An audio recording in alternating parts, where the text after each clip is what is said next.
You've got it tuned to listener-powered KEXP 90.3 FM Seattle and KEXP.org.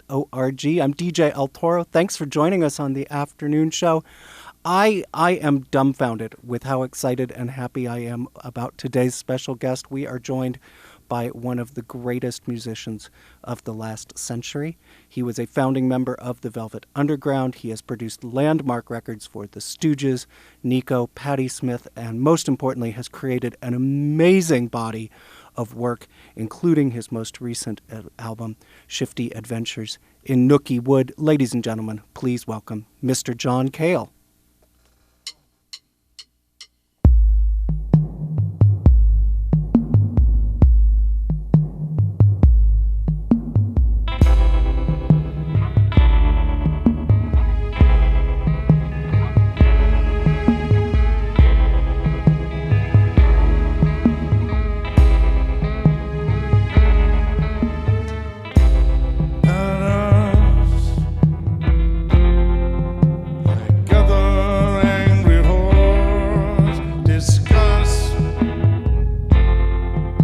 Steps were made before.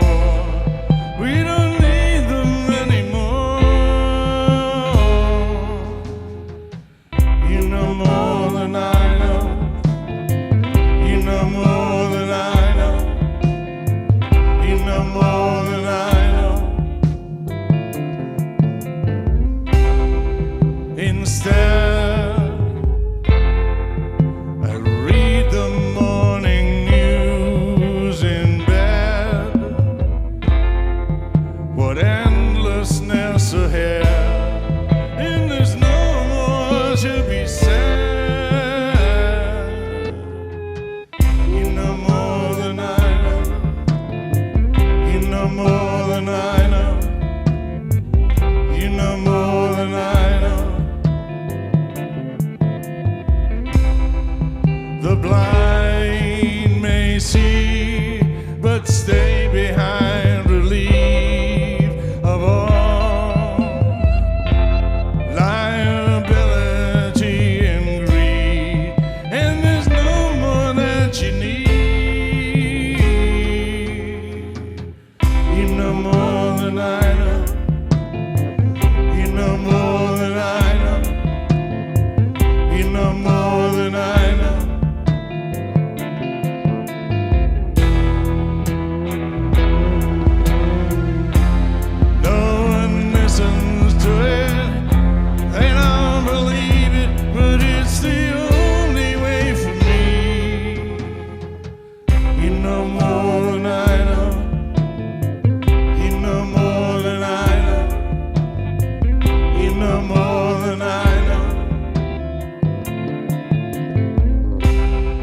What crap, old chap, we use to fill up the gaps. We set like traps for us, the rats, and there's nothing more to catch. You know more than I know. You know more than I know. You know more than I know. Then bury me deep down among the weeds that creep into the hearts of all the weak, and there's nothing oh so weak. You know more than I know. You know more than I know. You know more than I know.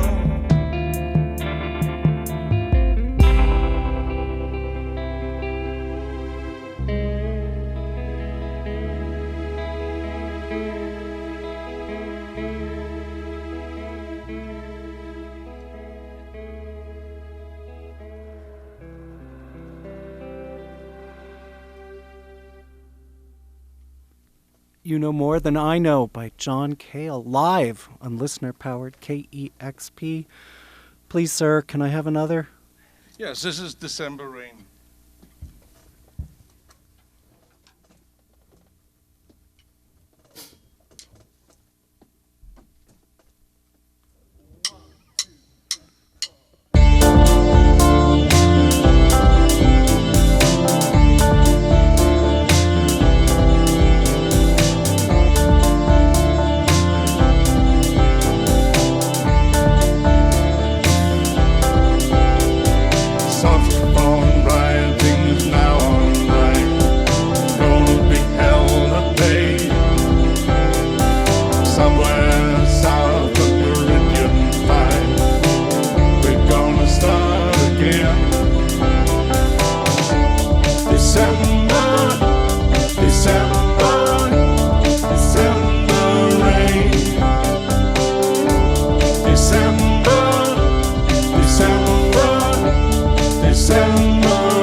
Mr. John Cale, and December Rains live on KEXP, where the music matters. Thank you so much for joining us today. Yeah, it's great to be here. It's a pleasure to have you.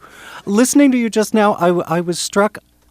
I had been thinking about the big picture so much, I forgot how much I love your voice. Some of your performances over the years, especially on Music for a New Society, your vocals have just really broken my heart. You're blessed with this distinctive timbre. But what I'm wondering is, was singing something that came naturally to you? Did you enjoy it as a child? And did taking on the role of a frontman come to you comfortably? I mean, you've got to remember you're asking a Welshman, and they all sing at the drop of the hat. So, yeah, it's a question of keeping your voice in good condition over a long period of time. So I got lucky. Blessed with timbre. And do you feel like you've been good about taking care of it? Yeah, I mean, I'm in a point of it. Yeah, I mean, I the good old bad old days went by, and I realized you couldn't keep going like that. I mean, I always watched Frank Sinatra with sort of puzzlement, because he would be up there with a big glass of ice cubes and scotch. And Yeah. I couldn't. Anyway, I mean, it's something it's worth thinking about. Mm-hmm. One of the things that struck me when I was a young man and I first heard the Velvet Underground, it was so profound to me to see a viola in a rock band. And I'm wondering, do you feel like your experience as a viola player still figures prominently into what you're doing in terms of composition? Yeah, I try to. I mean, on Nookie, I did. I mean, I put a lot of viola all over it. And just, it's very good for creating space, and it's an unusual kind of space it creates. That drone is a kind of strange tapestry. Mm-hmm. But it helps. It really, I mean, it works in songs. Something that struck me the other day, I read an interview with you where you talked very eloquently and quite emotionally about hip-hop and your affinity for hip-hop you were talking about. Yeah, I mean, I paid attention to how recordings were going. And you know, for a while now, the best producers have been in hip-hop. Mm-hmm. And, I mean, they just have an irreverence for equipment that's refreshing, you know. So I paid a lot of attention, and I found some really good, strong musical characters there. Not just misogynists, and you know, there's some others that had a wicked sense of humor, and so I've learned from that. How do you feel like their approach to production, did that color what you were doing with production and execution on the new record? No, I didn't go that digital. I mean, I tried to put a mix of it all. Once I got in the shape of the song, then we got the real drummer in and put some meat on the bones. Mm-hmm. I mean, it feels a lot more relaxed that way. Speaking of hip-hop and outside producers, you and Brian Burton got to work together a little bit. What, 48 hours you managed to find together?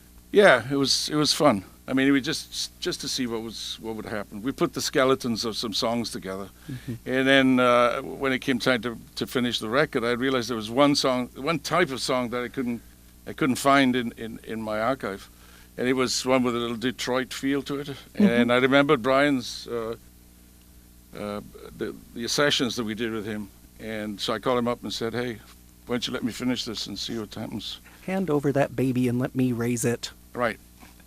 You've done a lot of different sort of collaborations over the years, going all the way back to your earliest days in contemporary classical music. Is that something you like to do on a regular basis to stay inspired and stay open to new perspectives? It's not so much the musical side as the spectacle side. Ah. It's how do you present a piece of music with a lot of other stuff going on without losing one of them? I mean, without making one more present than the other. Mm-hmm. And there are a lot of people around that are really doing very interesting things, and we'll see how it goes. I mean, we'll put something together.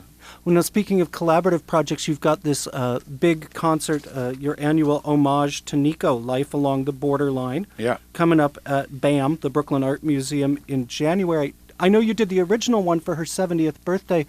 But what inspired you to keep it going, and how do you curate it? How do you get folks involved in performing? Well, the interesting thing about the first one was that I didn't realize that the dam was going to break. And all these young, up-and-coming female songwriters, singer-songwriters, that they all loved Nico. Mm-hmm. I mean, they didn't love her because they wanted to do All Tomorrow Parties or I'll Be a Mirror. They loved her for her songwriting. And it hasn't stopped. So I really It's the plethora of new artists that really keeps that notion going. And then later in January, you're going to be performing your landmark album, Paris 1919, in its entirety. What made you choose that record, and has it posed any particular challenges reproducing it live? Not really. I mean, we've done it a few times. It's only 35 minutes long, so when you do a concert, you really need a little bit more. So we did the first half of the Paris, and we filled the second half up with things from the Dylan Thomas poems and Hedda Gabler. And so every time we did it, I mean, whatever it was in Europe and Australia, I orchestrated another song to add to the second half, so that if anything, if I get tired of doing the first half, I can always just do the second half. Yeah, move things around. Right.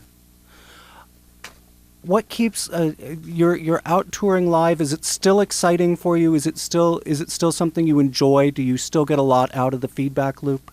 Yeah, I mean, surprises like last night, for instance, we were in Portland, and I had no idea what was going to happen. I hadn't been there in a long time.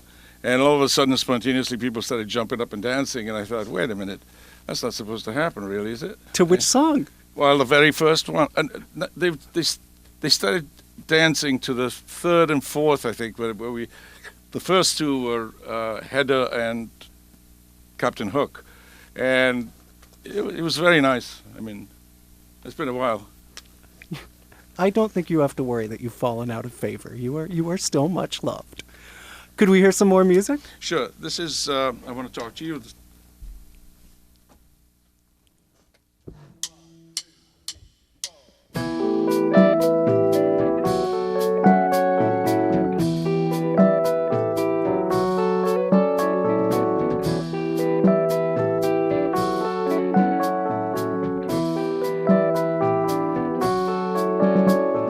Into the city on the night, I felt that something's wrong.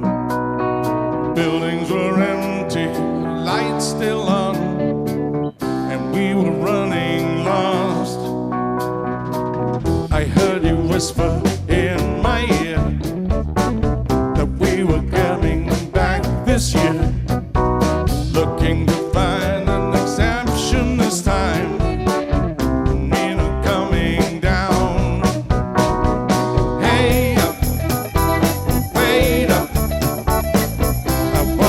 Talk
Mr. John Cale with I Want to Talk to You as featured on his new album, Shifty Adventures in Nookie Wood.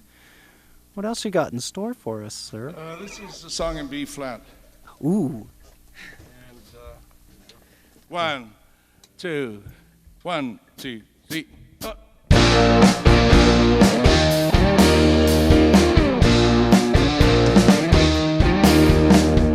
Bugger in the short sleeves, fucked his wife. Did a quick and split. Back home, fresh as the daisy to Maisie. Oh, Maisie. The 12 boy that stood in the corner, quite operatic in his house disguised. Blew him all over the living room floor like parrot shit. Shit was shot. Now suppose it was someone familiar, someone that we all would know. Embarrassing in a warmest fire, a familiar hyperbole. And there would go the secret plot, the piston is the hole and the pot, like some ancient teenage dream. Soul to poison, soul to poison, soul. Guts, guts, got no guts. If stitches don't help at all. Guts, guts, got no guts. Holes in the body, holes in the head, holes in the forehead, holes in the legs, holes in the body, holes in the head. There should never be holes at all. Never be holes at all.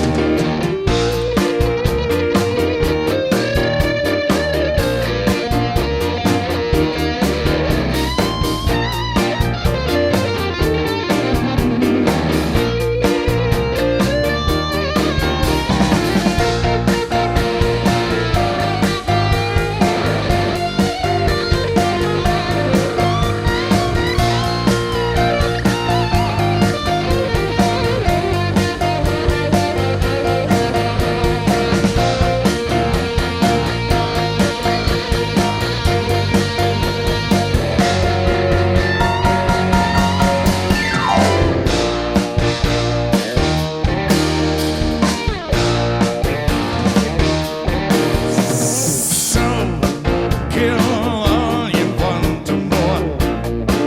Make sure do it right. Dead is dead, and toenails for air. And then you'll notice I wasted and I wasted. Get to look like one another. In the end, in the end, in the end, in the end, in the end, in the end, in the end, in the end, in the end, in the end, in the end, in the end, in the end,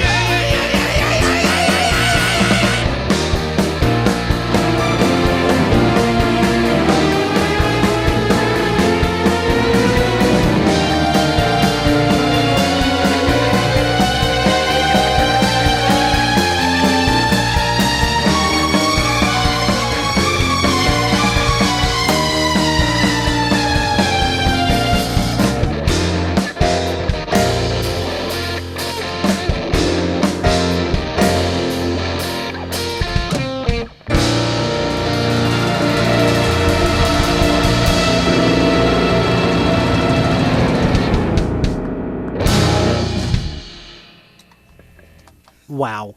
Bravo, bravo. John Cale and Guts in B-flat major here on listener-powered KEXP. John Cale is performing tonight at the Showbox at the Market with